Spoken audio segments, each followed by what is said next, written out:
За буддизм ба шинжлэх ухаан хурал зохион байгуулагчдад мөн энэ хуралд оролцож байгаа эрдэмтэн судлаач хуралд оролцогчдод энэ өдрийн мэндийг хүргэе. За миний илтгэл бол энэ буддийн зан үйл хүний одоо төлөвшил сэтгэлд яаж нөлөөд юм бэ гэдэг ийм сэдвэр байгаа. За тэгээд энэ шашин шинжлэх ухаан гэдэг буддийн шинжлэх ухаан гэдэг ингээд үзгээр бас миний нэг бас сонирхол судалдаг судалгааг нь одоо уншдаг нэг юм Жозеф Кампбелл гэдэг юм байгаа. Тэгээд энэ болохоор шашин шинжлэх ухаан хоёрыг ер нь бол ингээд зөрчилдүүлж үзэх шаардлага байхгүй. Шашин бол 2000 жилийн тэртээ өмнөх одоо итгэл үнэмшил зан үйл ёслол мөн ёс суртахууны хэмжээ тэр бурхантайгаа холбогдох арга замыг зааж өгч яадаг. Шинжлэх ухаан бол одоо энэ бидний эргэн тойрон байдаг бит гэдэг юм уу байгалийн одоо юмс үзэгдлийг нарийн ажиглаж дуршилж хүний сайн сайхны төлөө одоо бас юм шин мэдлэгийг бий болгож яадаг. Оюун санааны шин одоо эмчиг хандлагыг бий болгож яадаг. Тэгэхээр шашинч ч гэсэн хүний сайн сайхны төлөө шинжлэх ухаан ч гэсэн хүний сайн сайхны төлөө гол зорилго нь байдаг. Тэгэхээр өнөөдөр бидний яг шинжлэх ухаан гэдэг байгаа зүйл 2000 жилийн дараа бас одоо бидний дараа үе гарч ирээд бидний өнөөдрийн шинжлэх ухаан гэж байгаа зүйлийг бас юу гэж хэлэх боллоо гэдэг бас нэг тийм асуулт гарч ирж байгаа. Тэгэхээр ер нь бол зарим хүмүүс бол голдуу шинжлэх ухаан шишээ хоёрыг хооронд нь эсрэг юм шиг одоо ингэж үзээд байдаг. Энэ бол шинжлэх ухааны гол зорилго бол шинэ мэдлэгийг бий болгохоос ямар нэг одоо зүйлийг гутаах гэдэг юм уу дормжлох үнэлэмжийг бууруулах юм зүйл байдаггүй гэсэн нэг юм санаа. Тэгээд шашин гэдэгтэй холбоотойгоор өрн дахны шашныг тодорхойлж байгаа хандлага дорн дахны шашныг тодорхойлж байгаа хандлага бас өөр байна. Тэгэхээр өрн дахинд бол нөгөө бүтээгч эзэн ертөнцийг одоо бүтээсэн хүний бүтээсэн бурхан тэнгэр гэсэн одоо ойлголт байдаг бол буддийн шашинд бол одоо шасна буюу альва хүнийг засах чиглүүлэх одоо сургаалыг хэллэхээс гадна дарма гэдэг ойлголтоор хэлдэг. Тэгээд Абидрама Кошо дээр энэ шашин гэдэг дарма гэдгийг бол одоо ийм 10 одоо ийм ойлголтоор энэ тодорхойлсон байдаг. Тэгэхээр тань мэдхүү буюу зам мөр тэгээ гасан зовлонгоо сангижрах арга сэтгэлийн орон буюу ингээд нас сайн номлоод бүхэн гарах магад ном хүний ном буюу тэнгэрийн ном гэх мэтлэн одоо ийм 10 утгыг илэрхийлдэг гэж хэлсэн байдаг. Зан үйлтэй холбоотойгоор ингээд аваад үзэхэд бол ер нь хүн амьтнаас ялгах зүйл нь юу вэ? Ер нь эртний одоо өрн дахны ёсоор бол хүн гэдэг бол амьтнаас ялгахын тулд тусгай ийм зан үйлийг одоо хийж яадаг. Жишээлбэл одоо хүмүүс хоорондоо гэр бүл амьдрал одоо зохиож гэр бүлийн ёслол зан үйл одоо хийж яадаг. Мөн одоо өгсөн нас барсан хамгийн ойр дотныхоо хүнийг таал төгснөө дараагаар бол оршуулах зан үйл хийж байдаг. Тэгэхээр англиар нөгөө human гэдэг үг ч гэсэн эртний латины humaria буюу одоо хамгийн ойр дотны хүнээ одоо оршуулах гашуудах гэсэн одоо ийм үгнээс одоо гаралтай гэдэг. Тэгээд одоо аливаа нэг одоо Европын зүйлд итгэх инэмшиг гэдэг ийм зүйлээрээ бол хүн амьтнаас одоо ялгагдаж өгч идэв гэсэн нэг ийм санааг илэрхийлж байдаг. Тэгэхээр ер нь бол заавал шашны зан үйл гэлтгүй бидний одоо өдөр тутмын хэрэглээнд бол бие биетэйгээ харьцаж байдаг үйлдэлүүд байж идэг. Тэгэхээр одоо мэдлэгээ зан үйл үү гэдэг ингээд аваад үзэхэд бол соёлоосоо шалтгаалаад тэгээд одоо нас хөөс цаг орон байршилж гэдэг юм уу уламжлалаас шалтгаалаад янз бүрийн ийм одоо үйлдэлүүдийг хүн хийж хоорондоо харилцаа нийгмийн харилцаа үүсгэж яадаг. Бас нийгмийн ийм одоо бүлгээгч одоо үүсгэж яадаг гэж одоо ингэж хэлж болно. Тэгэхээр бас зан үйлүүд өнөөдөр ч гэсэн бидний дунд иргэний зан үйл гэж байдаг. Civil одоо ritual гэдэг юм уу ингээд зан үйлийг аваад үзэхэд бол хундаг одоо Монголд гэдэг юм уу өрн дахин ч гэдэг юм уу хундаг өргөх үү хундаг тулах уу гэж ингээд аваад үзэхэд бас өөр ойлголтыг илэрхийлж явах жишээтэй. Тэгэхээр шашин болгон өөр ингэсэн зан үйлтэй өөр ингэсэн одоо ийм тайлбартай байдаг гэдэг санааг хэлье. Тэгэхээр өнөөдөр ч гэсэн бидний дунд бол олон янзын одоо ийм зан үйл ёслууд байж байна. Тэгэхээр одоо өөрийнхөө эрх мэдлийг баттгах зан үйл байж байна. Өөрийнхөө хүслийг одоо хүсэх ийм зан үйл байж байна. Ам тангараг өгөх зан үйл байж байна. Тэгээд эрдэм мэдлэг гэдэг юм уу шинэ мэдлэгийг одоо сурахад үлдэг зан үйл, мэдлэгээ одоо батадгаад эрдмийн баяр хийж байгаа зан үйл. Тэгэхээр шашны зан үйлүүд яг энэ зан үйлтэй бол одоо бас адилхан юм а гэсэн нэг ийм санааг одоо зан үйл судлаачид, шашин судлаачид бол одоо дэвшүүлсэн байдаг. Тэгэхээр хүн бас зан үйлийг бий болгосоор л байдаг. Тэгэхээр шин шашин үүсэж байгаа гэдэгтэй адилхан орчин үед заавал шашны гэлтгүүгээр одоо хайртай хосууд бие биенийхээ нөгөө урт удаан амьдрах, бие биендээ үнэнж байх, батдах, гэр бүл бат байхыг одоо бэлтгэж ийм зан үйлүүдийг одоо ингэж хийсээр ирсэн байдаг.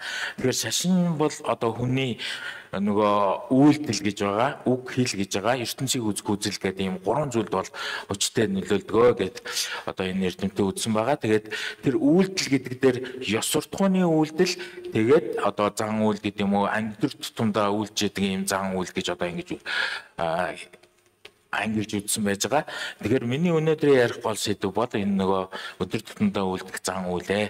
Тэгээд энэ зан үйлийг бол антропологчид мөн одоо сэтгэл судлаачид, шашин судлаачид, соёл судлаачид бол одоо сонирхол одоо ингэж судалж ирж байсан. Тэгэхээр шашны зан үйлийн гол зорилго бол зовлон бэрхшээлийг давж гарах зорилго, тусгай журмаар зохицуулдаг үйлдэл юм а. Зан үйл бол нийгмийн бүлгийг холбох, тэдний нийгмийн хүчирхэг бүлэг болох одоо ийм зорилготой. Тэгээ байгаль нийгмийн үзэгдлийг одоо давж гарах хүчийг бол зан үйл өгдөг. Энэ дээрээс үзэхэд яг бүдүүн шний зан үйл гэхээр бүдүүн шний дөрвөн үндэсний сургаалтай холбогдоод бас тайлбарлаж болохоор байгаа. Өөрөөр хэлбэл зовлон үнэн, зовлонгийн шалтгаан үнэн, зовлонгоос гарах үнэн, зовлонгоос ангижрах зам мөр одоо үнэн гэдэг. Тэгэхээр зам мөр гэдэг нь болохоор нэг талын бас одоо тэр сүсгтнүүд бүдүүн шний сургаалыг дааж байгаа шавнарын хувьд одоо үйлдэх нэг одоо ийм зан үйл байж болох юм аа гэд. За тэгвэл бас энэ одоо антропологч бол бас шашны зан үйлийг бол Ер Бусын бурхан тэнгэр далдын хүчинд итгэх итгэл дээр тулгуурлан онцгой үйл явдлуудад албан ёсоор олонний өмнө ямар зан авир гаргах, хэрхэн бие авч явахыг заадаг үйлдэл гэдэг ингэж тодорхойлоод зан үйлийг бас бүрдүүлж яадаг бүрэлдэхүүн эсгүүдийг бас одоо гаргаж ирсэн.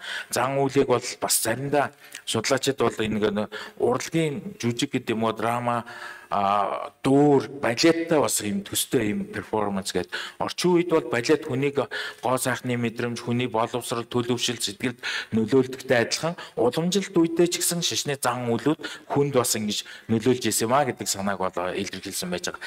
Тэгэхээр зан үлийн үе шатуудыг ингээд аваад үзэхэд бол бас хүн аливаа нэг зан үйлийг хийхээс өмнө байсан хүний одоо сэтгэл санаа, зан арын шин, нийгмийн харилцаа, сонголч гэдэг юм уу энэ зүйл одоо нэг өөр байжгаад зан үйлийг хийгээд зан үйл хийсний дараагаар нэг өөр одоо төлөвшил сэтгэлийн амар амгалан байдаг юм уу эсвэл одоо уугшуугаасаа салах одоо бусдаа харилцаа сонголт нь хүртэл одоо зан үйл нөлөөлдгөө гэсэн санааг бол энэ судлаач бол илэрхийлсэн байдаг. Тэгээд энэ бас Америкийн одоо шашин судлаач эрдэмтэн бол зан үйлийг бол бас ангилсан, олон янзаар ангилсан.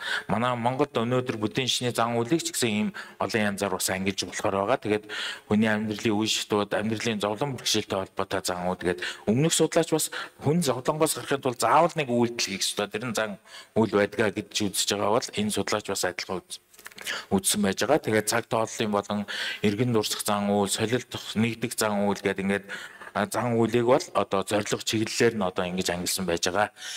Энэ судлаач бас зан үйлийн үе шатуудыг бас ангилсан байж байгаа. Зан үйл гэдэг маань нэг хүнийг сэтгэл санааны хувьд, оюун санааны хувьд, мэдлэгийн хувьд гэдэг юм уу, төлөвшлийн хувьд бол одоо ингэж хуучин бие хүнээс нь шинэ бие хүн, хуучин одоо өөрийнх нь сэтгэлээр шинэ одоо чиг хандлага, сэтгэлийн одоо ийм хандлага, нийгмийн одоо ийм байр суурь бий болгоход бас нөлөөлдгөө гэсэн нэг ийм санаа. Тэгээ зан үйлийн ангиллыг бол одоо шний ангиллыг бол одоо олон янзаар одоо ингэж ангилж болж байна. Тэгээд зан үйл дотор бас баяр ёслолч ингэж орж явдаг. Тэгээд эргэл мөргөл ариун эргэл мөргөлөөр явах, ариусгах зан үйл, солилцох, арилжааны зан үйл ингээд sacrifice буюу нөгөө золигт гарах зан үйл, тахих, ид шидийн зан үйл, ангаах зан үйл гээд олон янзын одоо ийм ангиллуудыг зан үйл хийж болж байна. Тэгээ бүдүүн шний ёсоор бол зан үйлийг одоо үлдэхэд бас дөрвөн гол юу байдаг. Энийг бас би яагаад зан үйлийг хийдэг вэ гэхээр байгаль дэлхийг аргадах, байгалийн давчгүй хүчин зүйлээ эрсдэл багтаа гарах, тэгээ амар амгалан аж аргалтай амьдрах нөхцөлийг бүрдүүлэх, дэлгэрүүлэх, Тэгээ альва эрхэндээ одоо хураах өөрийн хүсэж байгаа зүйлийг биелүүлэхийн тулд зан үйлийн хатуу хуулийг дарах хар хил амч гэдэг юм уу хараал шударгуус байдлыг давж гарах өстөн дайсныг дарахын хувьд одоо хийдэг ийм зан үйл. Тэгээ хүний амьдралын чухал эзэгтэй үеийг эрсдэлгүй давж гарах одоо ийм зан үйлүүд бол байна гэдэг ингээд зан үйлийг ангиж болж байна. За тэгвэл монголчуудын уул дахих овоо зан үйл бүдийн шишний гол ертөнцийг үзэх үзэлтэй яаж холбогддог вэ гэдэг талаар ингээд ярихад бол энэ бүдийн космолог үзлэр ямарваа монголчууд ер нь уул овоо нүүдлийн соёл иргэншилтэйгээ холбоотой уул овоо дахих юм зан үйлүүд түгээмэл байдаг. Тэгээд энэ зан үйл нь бүх одоо нутгийн хүмүүс бол өөрийнхөө одоо төрсөн нутаг уул усаа бол дахиж хүндлэх бишрэх одоо ийм хандлагатай байдаг. Тэгэхээр энэ нөгөө бүдийн шний уул аваа дахилгын зан үйлийн судрыг ингээд ажиглаад зарим нэг Монгол судлаачдын одоо судалгаан дээр ингээд аваад үзэхэд бол ер нь бол аливаа монгол хүн бол өөрийнхөө төрсөн нутаг усыг бол ертөнцийн төв гэж одоо ингэж үзэх ёстой. Ариун гэж одоо ингэж үздэг. Тэгээд нөгөө 13 алтай 13 овоо гэдэг нь болохоор бас нөгөө бүдийн космолог үзэл буюу гимлаг тойроо 4 төв орж байдаг. 4 төвийг одоо хажууд бол баг одоо төв байж байгаа. Ингээд нийт 12 төвийн дунд гол өөрийнх нь төрлөх буюу ертөнцийн одоо төв байж байгаа гэдэг энэ үзэл бол бас нөгөө уул аваа тахилгын зан үйлд бол одоо шингэсэн байна. За тэгээд нөгөө мандал өргөх зан үйлтэй холбоотой түрүүний бас альва шашин зан үйл дээр бол эгэл жирийн ертөнцийн юмс үзэгдэл ариун дээд гэдэг юм одоо ийм юмс үзэгдэл гэж одоо ингэж үзэж яадаг. Тэгээ энэ мандал өргөх зан үйл бол тэр ариуныг бүтээх, ариун орныг одоо ийм бүтээх гэдэг одоо ийм санааг бас илэрхийлж байна. Тэгэхээр энэ мандал өргөх зан үйл гэдэг бол ер нь ард түмэн болгонд байдаг одоо нийтлэг ийм соёлын гэдэг юм уу ийм архетип дүр юм а гэж одоо ингэж үзсэн байж байгаа. Тэгэхээр энэ бол нөгөө хүнийг илэрхийлэхээс гадна дэлхийн ертөнцийг одоо ингэж илэрхийлж байдаг. Амар амгалан гэгэрэл гэдэг юм уу энэ зүйлийг бас одоо биелгэж байдгаа гэсэн нэг ийм санааг илэрхийлдэг. Тэгээ мандлыг ингээд аваад үзэхэд дүр хэлбэрийн хувьд аваад үзэхэд бол геометри маш ийм эрсдэс хэлбэртэй дүрсүүд дугуй тойрог юм уу дөрвөлжин гэдэг юм уу ийм өнцөг дүрсүүд байгаа боловч одоо хоорондоо маш ив зохицолтой, ив нэгдэлтэй. Тэгээд одоо ийм нөгөө цэцгийн хэн бол хүний дотоод сэтгэлийн ариун гээгэн байдлыг одоо илэрхийлж байна гэж Юнг, Карл Густав Юнг гэдэг сэтгэл судлаач одоо бас ингэж үзсэн байна. Тэгэхээр мандал нь бол одоо буддийн шний ёсоор бол нөгөө бод сэтгэл ариун бэлэг бэлгүүн гэдэг юм уу одоо энийг одоо ингэж бэлэгж байна. Тэгээ мандал нь бол итгэгчдийн анхаарлыг төлөвлөх, тэднийг гэгэрэл хөдлөх, бод энерги сэтгэлийг үүсгэх, ертөнцийн мөх усыг санах, сэтгэлгээ хариуцах зорилгоор бүтээгдсэн ийм ариун бэлэгдэл дүрс гэж одоо ингэж үзэж байна. За тэгээ мандлыг одоо бас өргөж явахт бол нөгөө буддийн номлол сургаалыг бас гаднаас харахад бол ингээд нэг зан үйл хийгээд байгаа юм шиг дотоод сэтгэлдээ бол хүн одоо ийм ёс зүй, ёс суртахууны төлөвшж байдаг, гэгэрч байдаг буддийн шний номлол сургаалаа амьдралдаа хэрэгжүүлж яадаг. Тэгэхээр мандал өргөснөөр бол нөгөө өглөг пирамид гэдэг юм уу, ёс суртахууны пирамид, хөлцөнгөө дэвчээрийн пирамид, хичээнгүү, бясалгал одоо бэлгүүний пирамидыг одоо ингэж өөртөө хөгжүүлж дадуулж байдаг байна. За тэгвэл мандал өргөх үйлдэлтэй хамт үлдэх нөгөө 7 гишүүн зан үйлдийг ингээд хараад үзэхэд бол мөргөл, дахилт, намынчлал, даган баясах, ном номлох, бат орших, сойрхох, буйныг зориулах гэдээ ингээд үзэхэд бол нөгөө хүн зовлонгоос ангижрахын тулд яах ёстой вэ гэхээр нөгөө хилэнц түүтгэр муу сэтгэл гэдэг зүйлээсээ одоо салж өөрийнхөө нөгөө эрдэм одоо буддийн шний ёсоор бол эрдэм бүгдийг одоо өөртөө эзэмших мөн сэтгэлээ одоо барих энэ зүуд одоо энэ зан үйл бас зориулж байна гэж одоо ингэж хэлдгээр. За ингээд харахад бол энэ нөгөө нисванас буюу муу сэтгэлийг дарах үйл нь бол энэ зан үйлдээ бас ингээд шингэсэн байх жишээтэй. Тэгэхээр мөргөл гэдэг бол нөгөө омог вардам дээрэнгүй сэтгэлийг дарахч байдаг юм уу? Тахил өргөж байгаа нь болохоор одоо хармын сэтгэлийг эмчлэх. За намынчлал нь болохоор нөгөө шунал тачаал уур муухай тэргүүд нь 84 мянган нисванасыг одоо дарах. Тэгээ хатаархлыг одоо ангаан эргүүл номын хүрдийг эргүүлэх сануулгах нь бол ном дэвтсний одоо им болдог, ерөндөг болж өгдөг гэдэг ингээд бат оршил сойрхол тавихын гишүүн багшид үл сүсгэлсэн тэргүүтэн багшийн гишүүдний им ерөндөг болж өгж яадаг. Ингээд зориулгын гишүүн буруу үзлийг ингээд ангаана гэсэн ийм зан үйлүүд. Тэгээд дахлын бүх одоо энэ эд хэрэгслүүд тавиг ус байд юм уу, арц хүж зул гэх мэтлэн бүгд өөр өөрийн одоо бодох бясалгал энэ бясалгал нь өөрөө хүнийг одоо гэгэрүүлэх тэр сүсгтэн хүнийг бурхны шний номлол сургаалыг өдөр тутмын амьдралдаа хэрэгжүүлэхэд бол нөлөөлдгөө гэж одоо ингэж үзэж байна. За тэгвэл монголчуудын ер нь бол монголчуудын гэлтгүү дэлхийн нийтэд бол орчуулгын зан үйл байж байгаа. Тэгээд орчуулгын зан үйл бас буддийн шинтнүүдийн бас нэг одоо нөлөөлсөн нөлөө нь болохоор ил тавих орчуулгын зан үйл буюу тас шууны дуудлагын одоо ийм зан үйл байж байгаа. Тэгэхээр энэ зан үйл бол бас нөгөө мөнх усыг санах эсвэл буддийн шний биеэрээ өглөг өгөх буддагийн одоо намтар дээр бол нөгөө өсөглөн одоо эмгчин бард бол өөрийнхөө биеийг өгж байгаа амьтанд өглөг өгөх одоо ийм өглөгийг дадуулж байгаа мөн инэр нэгүүлсэх бусдыг хайрлах энерги ийм сэтгэлээр үйлдэж байгаа энэ оршуулгын зан үйл нь энэ бас үзэлтэйгээ ингэж холбогдож өгж байна. Тэгээд бас заваад амьтны алтан дэвтэр дээр бол нөгөө уламжлалт тэнгэр шүтлэг бөөмөргөл гэдэг юм уу монголчуудын зарим нэг одоо оршуулгын зан үйл дээр бол хойлоглох зан үйл байж идэг. Тэгэхээр тэр зан үйлийг буддизм одоо халаад нөгөө цусан далайг сүүн далаа одоо болгосон гэсэн нэг ийм санаа байж идэг. Тэгэхээр буддизм бол монголчуудын донд энэр нэгүүлсгүй бусдыг хайрлах, энэрх, байгаль орчноо хайрлах ийм үзэл санааг бол одоо гаргаж ирсэн байдаг.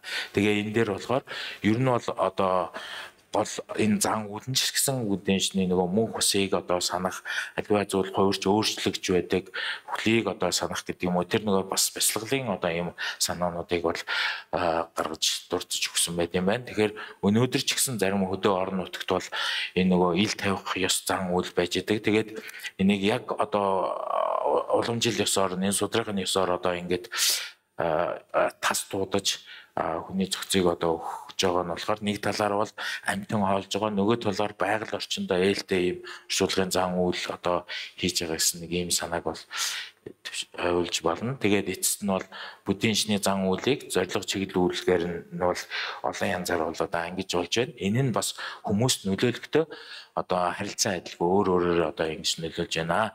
Тэгээд зан үйл нь буддийн одоо сургаал номлыг өдөр тутмын амьдралдаа дадуулах, түүгээр дамжуулан хувь хүний төлөвшил, итгэл үнэмшил, ижил одоо хамтын ухамсар одоо үүсгдэг. Тэр түрүү хэлжсэн мандала гэдэг бол нөгөө архетип буюу ард түмний одоо нийтлэг одоо ийм unconscious үйл ухамсарлууд одоо байж идэг ийм ойлголт гэж үзсэн. Тэгээд гэр бүл нийгмийн харилцааны хэм хэмжээг тогтоож буй одоо ийм тал ажиглагдал нь зан үйл нь сүм хийд хуврах сүсгтний одоо харилцаа хамаарлах харилцаа холбоог бас ингэж тогтоож баттгаж өгж байна. Тэгээд хувь хүний амьдралын шилжилт өөрчлөлтийг одоо тэмдэглэдэг. Тэгэхээр монголчуудын хувьд бол хол газар явах, шинэ байр барих, гадаад одоо зорчих ч гэдэг юм уу ингээд нэг газраас нөгөө газар явахдаа өргөл зан үйл хийж идэг. Ингэхдээ бол бас нөгөө очсон газар нөгөө тийм тодорхойгүй газар өөртөө ихтэй байх, өөрийнхөө хүсэл зоригийг одоо тууштай хэлүүлэхэд энэ зан үйл бас нөгөө сэтгэл санааг одоо сэтгэлийн хүч дэм өгөх, тэгээ сэтгэл санааг нөхөн тайвшруулах, өөртөө итгэх, итгэлийг төрүүлэх, тэгээ хувь хүний төлөвшил, ёс суртахууны одоо хэм хэмжээг зааж чиглүүлж байна. За ингээд анхаарал тавьсанд баярлалаа.